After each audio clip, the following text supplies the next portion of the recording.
السلام علیکم، آپ دیکھ رہے ہیں کے نیوز ایچ ڈی۔ میں ہوں حارث علی شاہ گیلانی اور میں ہوں کرن خان۔ چلتے ہیں آج کی اہم خبروں کی طرف۔ رخ کریں گے ساہیوال کا، جہاں سے رپورٹ کر رہے ہیں ہمارے ڈپٹی بیورو چیف میاں علی رضا۔ ساہیوال میں ریڑھی بانوں سے بھتہ وصولی بند نہ ہو سکی۔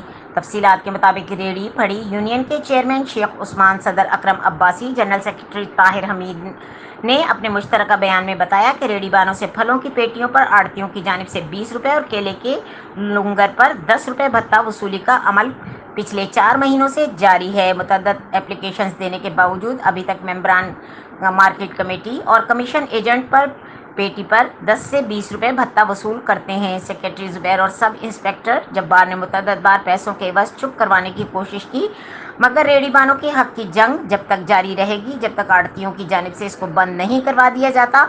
ہماری وزیر اعظم پاکستان اور وزیر اعلیٰ Punjab, chief justice of Pakistan, D G anti corruption اور دیگر قانون نافذ کرنے والے اداروں سے اپیل ہے کہ روزانہ کی بنیاد پر ہزاروں لاکھوں روپے بھتہ وصولی فی الفور بند کروایا جائے تاکہ غریب آدمی اپنے 2 وقت کی روٹی حلال طریقے سے کما سکے۔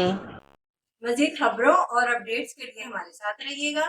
تب تک کے لیے اپنا خیال رکھیے گا۔ اللہ حافظ۔